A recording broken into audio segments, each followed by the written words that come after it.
السلام علیکم ویورز، آپ دیکھ رہے ہیں میرا یوٹیوب چینل میرا اسلام بائی بنت ہوا۔ سلطان نور الدین ایک عابد جو شب بیدار تھے۔ وہ ایک عظیم الشان سلطنت کے فرمان روا ہونے کے باوجود ایسے مرد درویش تھے کہ جس کی راتیں مسلح پر گزرتی تھی اور دن میدان جہاد میں۔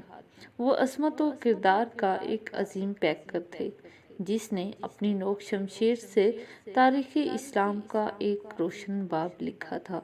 سلطان نور الدین زنگی رات کا بیشتر حصہ عبادات و مناجات میں گزارتے تھے۔ ان کا معمول تھا کہ نماز عشاء کے بعد بکثرت نوافل پڑھتے اور پھر نبی کریم صلی اللہ علیہ وسلم پر سینکڑوں مرتبہ درود شریف بھیج کر تھوڑی دیر کے لیے بستر پر لیٹ جاتے۔ چند ساعتوں کے بعد پھر نماز تہجد کے لیے اٹھ کھڑے ہوتے اور صبح تک نہایت خشوع و خضوع کے ساتھ عبادت میں مشغول رہتے تھے۔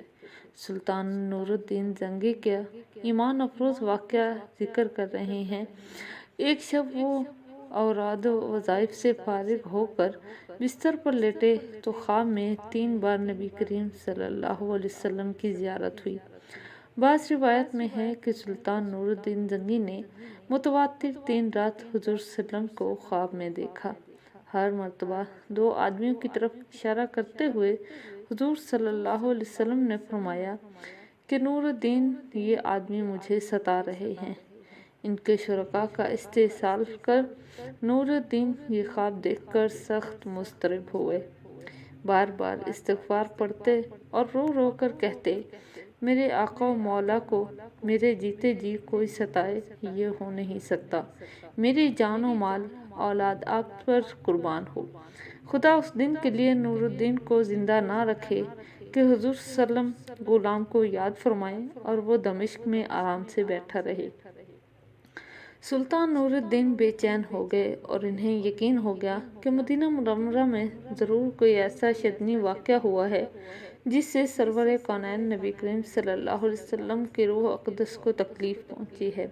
خواب سے بیدار ہوتے ہی انہوں نے آیان دولت کو ساتھ لیا اور مدینہ منورہ کی طرف روانہ ہو گئے۔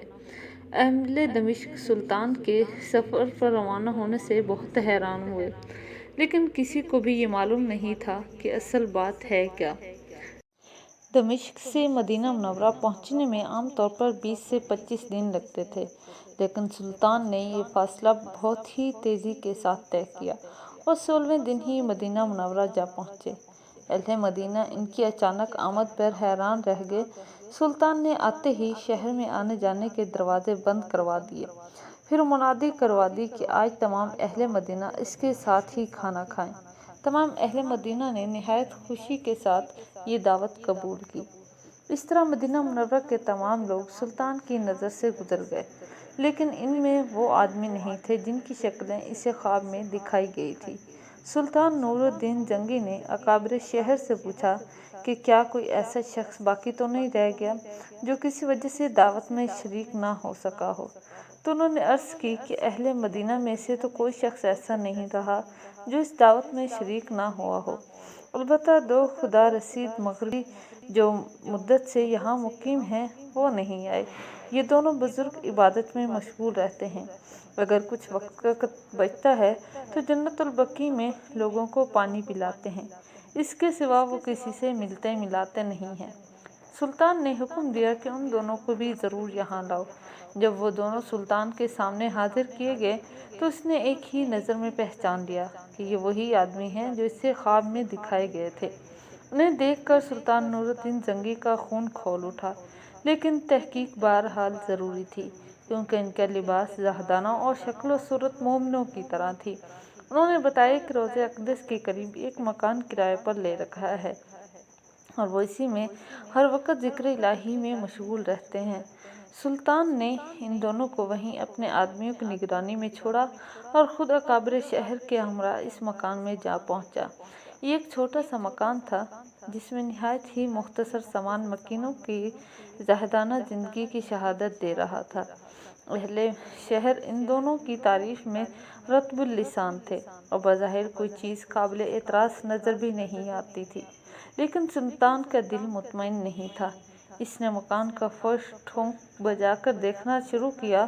یکایک سلطان کو ایک چٹائی کے نیچے فرش ہلتا ہوا محسوس ہوا۔ چٹائی ہٹا کر دیکھا تو ایک چوڑی سیل تھی۔ جب اسے سرکا گیا تو ایک خوفناک انکشاف یہ ہوا کہ یہ ایک سرنگ تھی جو روضہ اقدس صلی اللہ علیہ وسلم کی طرف جاتی تھی۔ سلطان سارا معاملہ سمجھ گئے اور بے اختیار اس کے منہ سے نکلا کہ صدق اللہ و صدق رسولہ النبی الکریم۔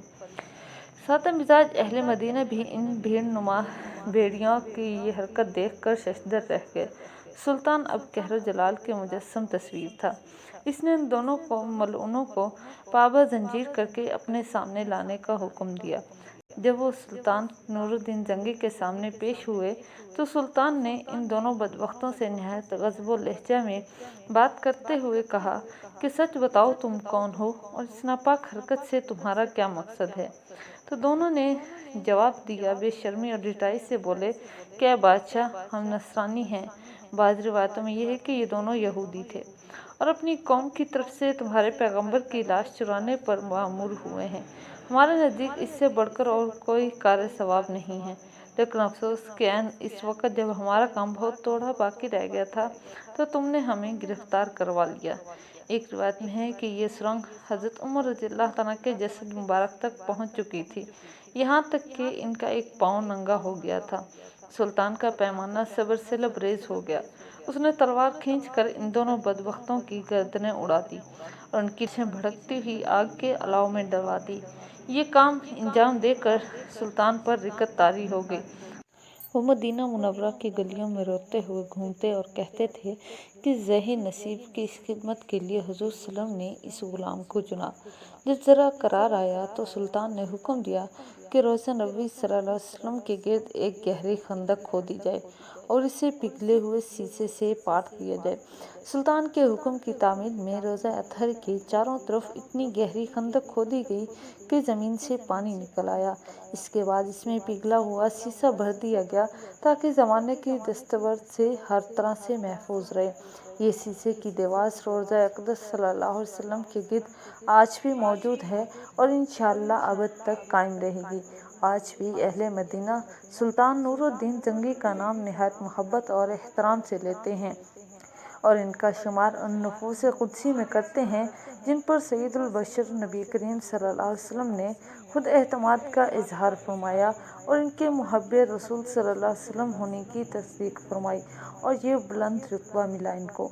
تو یہ تھی آج کی ہماری ویڈیو۔ آئی ہوپ آپ کو یہ ویڈیو اچھی لگے گی۔ اگر آپ کو یہ ویڈیو اچھی لگے تو آپ سے ریکویسٹ ہے کہ میری ویڈیو کو لائک کریں، شیئر کریں اور اگر آپ اس چینل پر نیو ہیں تو اس چینل کو بھی سبسکرائب کر لیں تاکہ آنے والی ہر ویڈیو سے آپ باخبر رہ سکیں۔ اللہ آپ سب کا حامی و ناصر ہو۔ اللہ حافظ۔